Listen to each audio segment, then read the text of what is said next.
오늘은 사도행전 1장 15절에서 26절까지 말씀 묵상하겠습니다.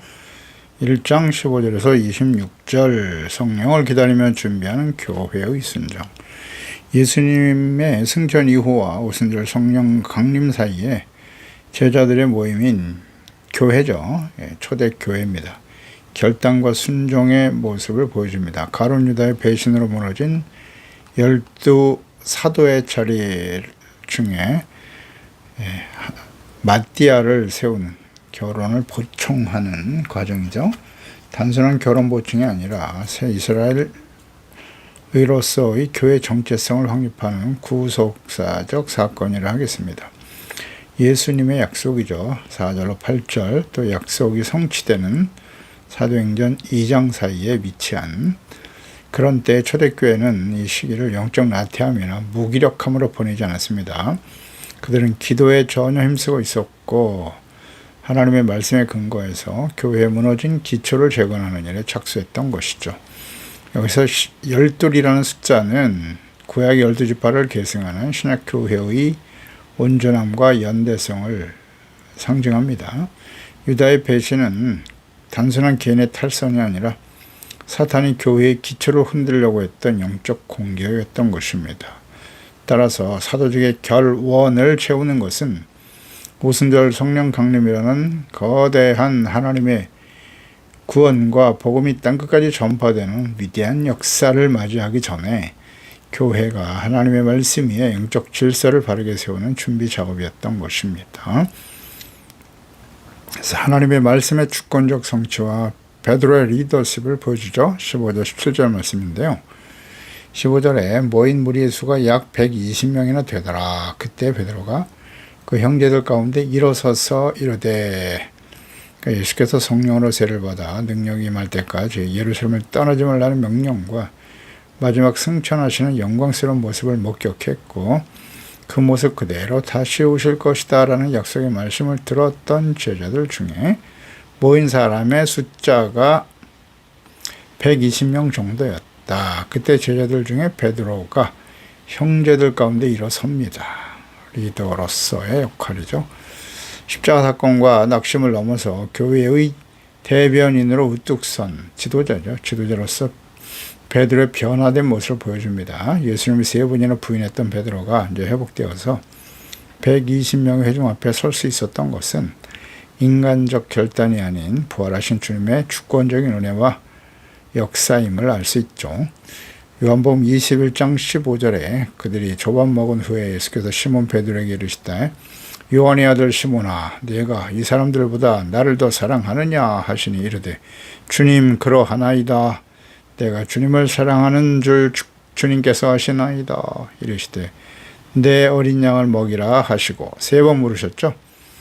이것은 베드로가 예수님을 3번이나 저주하고 맹세하면서 부인했던 것을 아시고 회복시켜 주시는 과정입니다. 그리고 사랑을 확인하신 후에 어린 양을 먹이며 치라 라는 사명을 주셨습니다. 이 말씀에 근거해서 유대의 전통에 따르면 독자적인 사내들인이나 의회를 구성하기 위한 최소 인원이 120명이었다고 합니다. 그런데 구약의 그늘에서 이제 벗어나서 성령의 인도하심을 따라 그리스도를 믿고 구원받은 제자들 위에 하나님의 교회와 공동체로 출범할 준비가 되었음을 보여주는 것이죠. 구약시대 이스라엘 12지파에서 12명의 제자들이 전하는 복음을 통해서 세워질 신약의 교회의 출발과 기초가 되는 것입니다. 그러니까 부흥을 기다리는 교회의 자세가 어떠해야 하는지를 잘 보여주는 말씀입니다. 베드로가 일어선 것은 혈기나 명예욕이 아니었습니다. 전심으로 기도에 힘쓰는 가운데 교회 부흥을 위해서 주님께서 그의 명령하시고 신임하시며 주신 사명과 말씀과 선에 감동하심이 있었기 때문이었습니다. 이를 위해서 기도하고 있는 것이죠. 자신들의 생각과 뜻대로 민주적인 방식으로 제자를 뽑자 그런 게 아닙니다. 기도하죠. 성령의 인도하심을 따라 하나님의 주권적인 선택에 의해서 제자를 세우는 겁니다. 이것이 원래 성경적이고 하나님의 뜻이에요. 16절 형제들아 성령이 다윗의 입을 통하여 예수 잡는 자들의 길잡이가 된 유다를 가리켜 미리 말씀하신 성경이 응하였으니 마땅하도다. 이 사람은 본래 우리 수 가운데 참여하여 이 직무의 한 부분을 맡았던 자였다. 그러니까 베드로는 이미 부활하신 주님께 배운 구속사적 성경 해석에 눈이 열려 있어요. 이해가 하나님의 뜻에 대한 분명한 이해를 가지고 있었다는 거예요. 성령이 다윗의 입을 통해서 미리 말씀하신 성경이다. 그렇죠. 성경은 하나님의 성령의 감동하심으로 된 것임을 증거해주고 있는 것이고요. 성경은 인간의 저자 다윗의 입과 하나님의 성령께서 감동하심을 통해서 기록된 것임을 분명히 하고 있습니다. 가룟 유다의 배신이라는 끔찍한 비유 앞에서 초대교회가 흔들리지 않았던 이유는 그것이 하나님의 예언의 말씀의 성취의 힘을 분명히 알고 있었다는 거예요. 바르게 이해하고 있었기 때문입니다. 가장 먼저 해야 할 일은 인간적인 대적회의가 아니에요. 하나님의 말씀과 뜻을 깨달아 현재 상황을 하나님의 말씀과 뜻으로 조명하고 이해하는 것입니다. 시편 41편 9절에 내가 신뢰하여 내 떡을 나눠 먹던 나의 가까운 친구도 나를 대적하여 그의 발꿈치를 들 것이다. 이 말씀이 성취된 거라는 거예요. 시편에는 많은 그리스도에 대한 예언의 말씀이 있죠.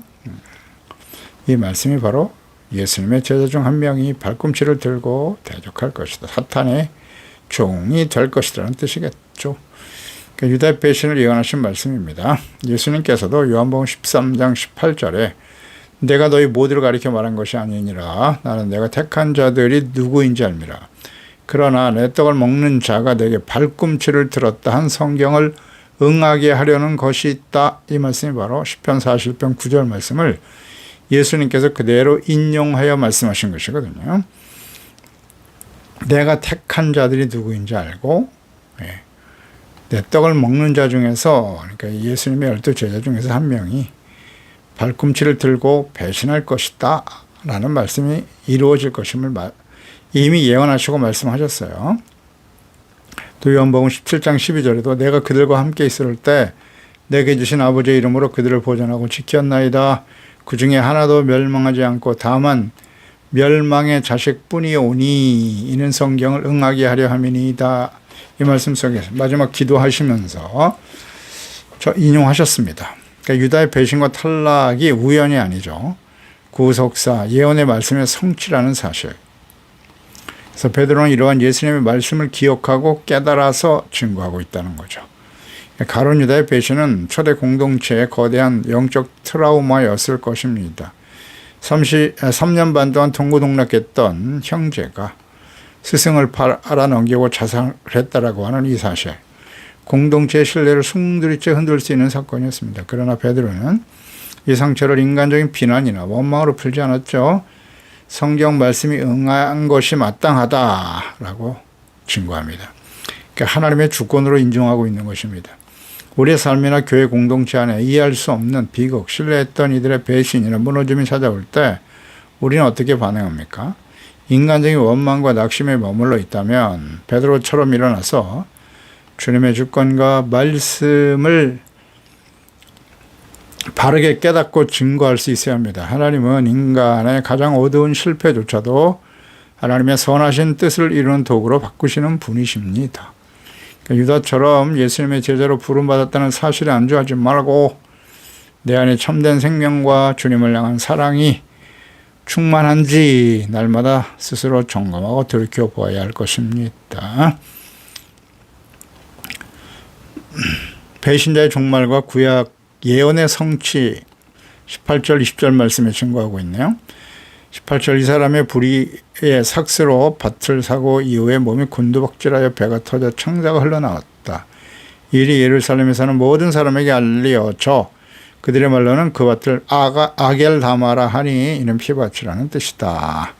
그러니까 예수를 배반하고 돈 받고 팔아넘긴 가룟 유다 은30을 받고 팔았지만 예수님께서 그렇게 처참하게 고난받으시고 십자가에 못 박히시는 모습을 보면서 자신의 잘못을 후회하고 대제사장에게 돌아가서 돌려주고 자살했다.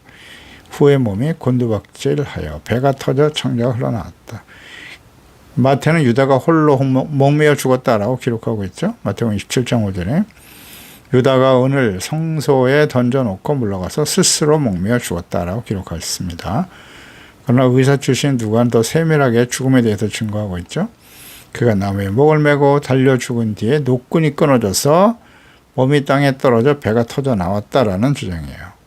그래서 흰놈의 골짜기 절벽의 나무에 목을 메었으나 그 줄이 끊어져서 바위에 부딪혀 배가 터져 창자가 흘러나왔다는 것입니다. 이것을 이제 마태는 목매달아 죽었다 이렇게 표현하고 있는 것이죠. 그러니까 모든 시대, 특히 오늘날 교회가 구속의 은혜만을 남발하며 죄에 대한 심판을 누락시키는 하나님의 공의죠. 공의에 대해서 바르게 가르치지 않으려고 하는 경향을 보이고 있습니다. 악을 담아 피바치다. 이것은 하나님을 대적하고 스스로의 길을, 자신의 욕망을 따라 걸어간 자는 영혼이 구원받는 일보다 세속적인 욕망의 이익에 더 가치를 두고 살아가는 자들이 맞이할 종말론적 결말이죠. 황폐함이 어떠한 것인가를 보여주는 교훈이 될 것입니다. 예루살렘 모든 주민이 알 정도로 이 사건은 은밀한 신화나 전설이 아닌 공개적인 역사적 사실인 것입니다. 유다는 당장 눈앞에 보이는 자신의 이익을 얻기 위해 영혼을 팔았습니다. 그러나 그가 얻은 것은 결국 자신의 창자가 터져 흘러내린 피밭뿐이었다는 것입니다.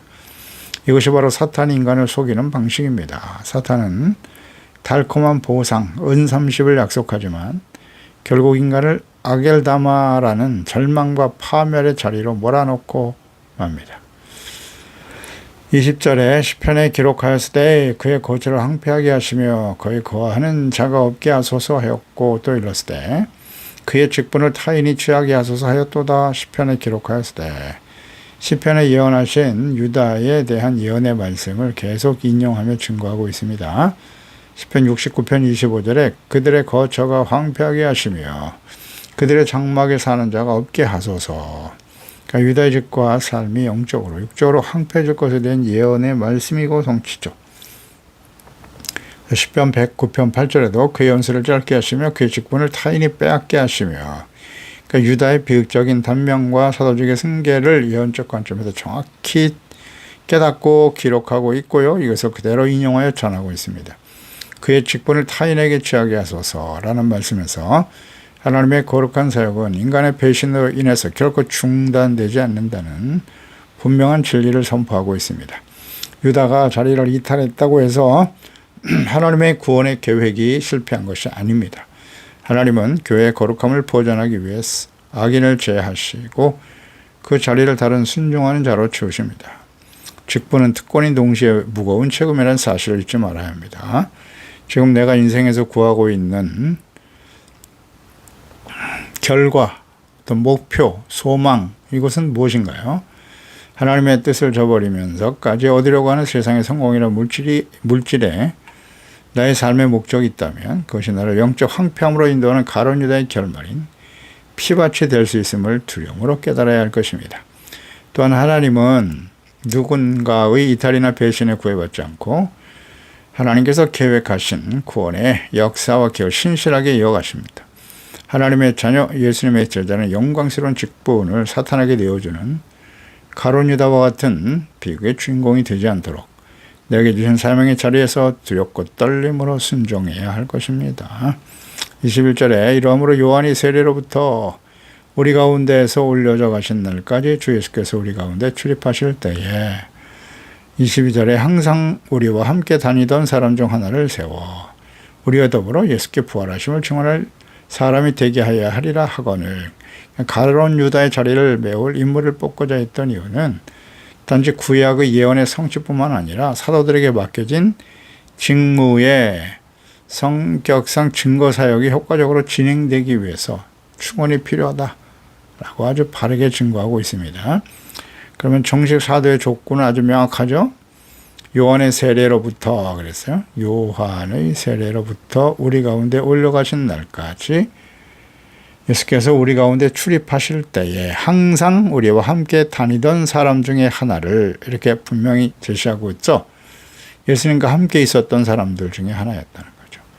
예수 그리스도의 공생의 사역의 시작과 마지막 순간까지. 또 예수님의 십자가의 죽으심과 부활을 직접 목격한 자들이어야 한다는 거예요.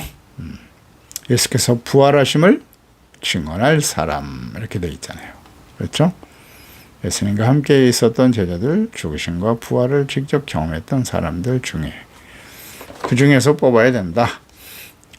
이것이 제자의 자격이에요. 자, 우리는 예수 그리스도의 죽으심을 직접 경험했나요? 죽으심과 부활을 경험했습니까? 우리는 항상 예수님과 함께 있습니까? 오늘도 마찬가지예요. 예수님의 제자가 되고 목사가 되고 재직이 된다라고 했을 때 이것이 바로 증거가 되어야 되는 거예요.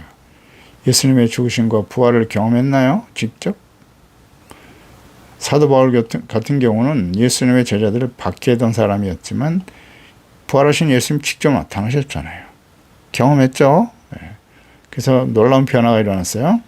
항상 우리와 함께 다니던 사람, 그러니까 예수님께서 하나님의 아들 그리스도이심을 분명히 알고, 그러니까 이것은 오늘날 어떻게 가능하죠? 성령 우리 가운데 임하실 때 가능해지는 거예요.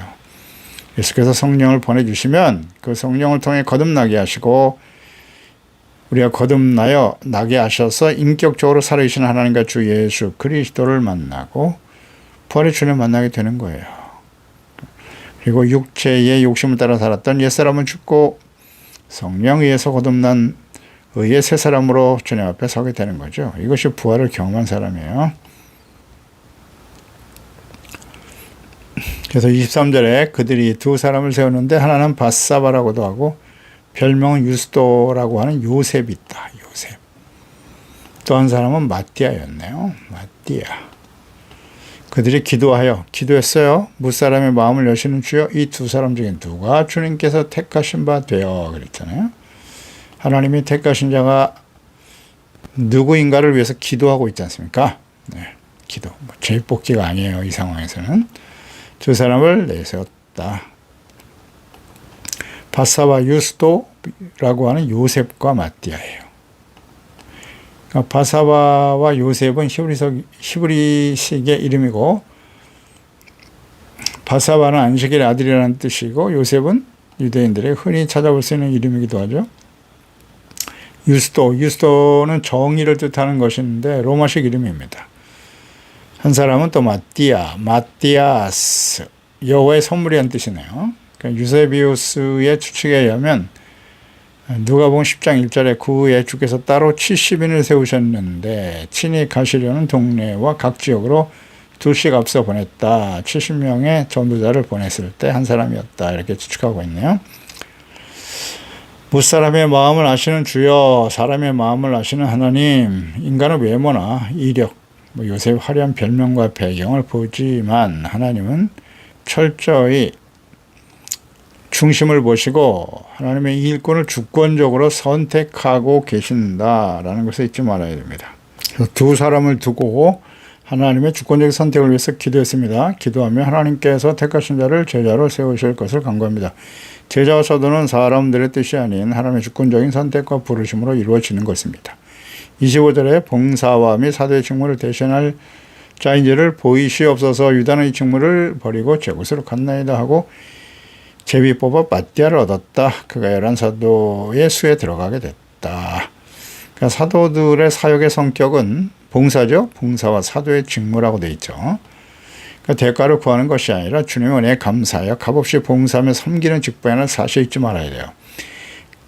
그러니까 이 봉사라고 하는 것은 값없이 하는 것이기 때문에 은혜 받은 사람들만이 가능해요. 구원의 은혜를 받은 사람, 주님의 은혜에 감사하는 사람들이 이 책임을 감당할 수 있는 것입니다. 봉사라는 거 잊지 말아야 돼요. 그래서 유다는 봉사와 사도의 직무를 버리고 제 곳으로 갔다. 그러니까 자신의 유익을 위해서 자신의 뜻대로 주신 직무와 사명을 버렸다는 거잖아요.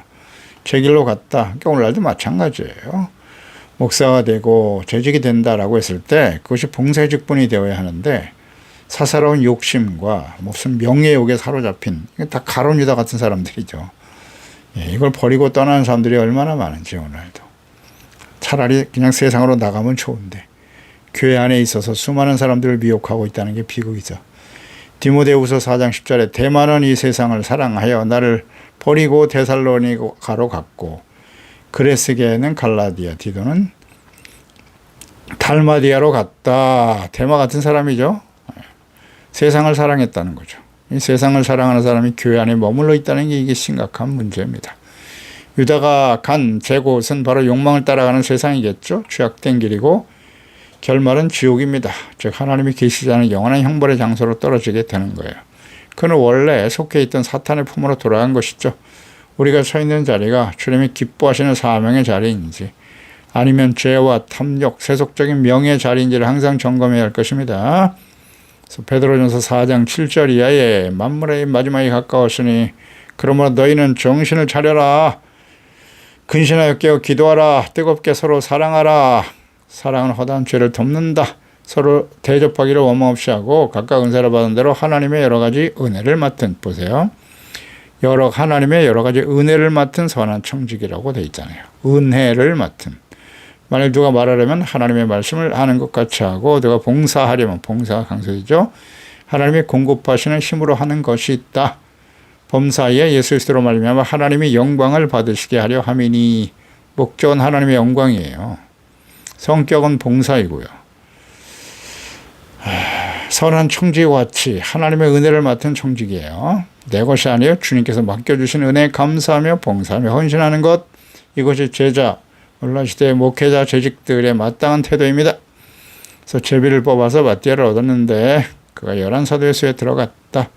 제비를 뽑았다. 이 상황에서는 이제 기도하면서 선택하는 것이 이제 마지막 방법이 제비를 뽑는 것이었다라는 거네요. 제비 뽑았다. 선거가 아니고요. 하나님이 원하시는 자를 뽑기 위해서 제비를 뽑은 거죠. 잠언서 16장 33절이죠. 제비는 사람이 뽑으나 모든 일을 작정하기에는 여호와께 있느니라. 그러니까 제비 뽑기는 인간의 편견을 배제하고 하나님의 결정을 구하는 구약의 합법적인 수단이었죠. 5순절 성령께서 임하신 이후부터는 신약성경 전반에서 더 이상 제비 뽑기는 등장하지 않습니다. 성령께서 내주하시는 신약교회는 제비 뽑기가 아니라 성령이 인도하신과 말씀의 분별력, 공동체 영적 지혜를 통해서 주님의 뜻을 찾을 수 있기 때문입니다. 마태의 선출은 구약 경륜의 마지막 마침표이면서 새로운 복음 시대를 열어가는 완벽한 변화의 과정인 것입니다. 기도했습니다. 하나님 아버지, 오늘도 주의 말씀을 묵상합니다. 하나님께서 예수 그리스도를 보내시고 십자가의 죽으심과 부활을 통하여 구원을 완성하시고 이제 하나님이 계신 보좌 우편으로 올라가시는 과정에서 제자들에게 성령 임할 때까지 예루살렘을 떠나지 말라고 부탁하셨습니다. 이 말씀을 들은 제자들, 초대교회 성도들은 한 곳에 모여 전혀 기도에 힘썼을 뿐만 아니라 가룟 유다의 배신으로 빈 제자의 그 자리에 마띠아를 선출하는 과정을 묵상하게 됩니다. 이것은 하나님의 말씀, 과거의 예언의 말씀의 성취로 받아들였고요. 그러니 마땅히 이곳에 하나님이 세우신 예수님의 신실한 제자를 뽑는 것이 주님의 뜻임을 알고 일에 집중했습니다. 목적은 분명하죠. 예수 그리스도를 친히 알고 동행하고 십자가에 죽으신 것 부활의 증인입니다. 그런 사람이 예수님의 제자가 될 수 있는 거예요. 원래 우리는 예수님의 제자입니까? 그냥 교인입니까? 예수님을 만나고 또 예수 그리스도를 위해서 받은 은혜에 봉사하는 책임이라는 거 항상 잊지 말고요. 은혜 받은 사람만이 봉사할 수 있겠죠. 성령으로 거듭나고 성령으로 충만했던 제자들이 주님의 사역을 감당할 수 있었던 것처럼 우리는 단순한 교인인가? 아니면 자신의 이익과 사사로운 욕망을 쫓아 주님을 섬기고 있지는 않나요? 예수 그리스도의 구원의 은혜를 감사함으로 봉사함으로 선한 청지기로서 주님을 섬길 수 있는 신실한 제자로 오직 영광은 하나님의 영광입니다. 나의 영광이 아니라 이익이 아니라 이런 거짓을 다 내려놓게 도와주시고 오직 하나님의 영광을 위해서 봉사하며 감사하며 헌신하는 신실한 예수님의 제자로 세워지게 하소서. 예수님의 이름으로 기도드리옵나이다. 아멘.